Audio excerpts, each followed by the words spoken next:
My name's Chance, and I'm more or less from Amherst.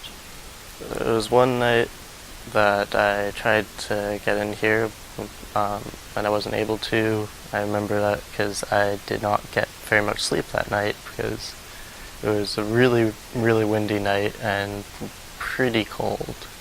And at that point, I only had a blanket and a comforter that I had with me, and even with that on, it was cold. It was not pleasant. It was definitely a cold winter. It was just really awful.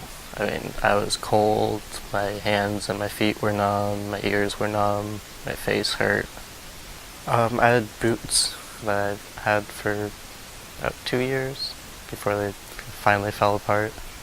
That definitely helped because I could trudge through the snow and not have to worry about my socks getting soaked once the snow melted.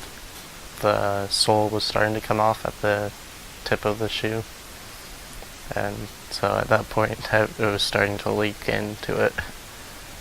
But snow would get all in them and then would melt and would soak my socks. I've been doing a lot of traveling back and forth from Amherst and Northampton. Kind of minor, but I mean, when you don't have really any forms of transportation, that's like a 3-hour walk. Well, walking 3 hours in any weather is not generally all that comfortable, but I mean, with colder weather, you have to wear more layers, which adds more weight when you're walking for that long. Eventually makes a difference. I got blisters a few times, but after getting used to it, I guess I just got used to it and my feet toughened up. I mean, it was my first winter homeless, but even even if I wasn't, I think even though I haven't been homeless other winters, it definitely has not been this bad for at least as long as I can remember. Certainly if I had a house, it would have been much easier to get through.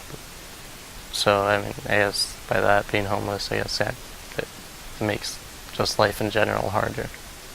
That's something that I've kind of thought about before, there's living and then there's surviving.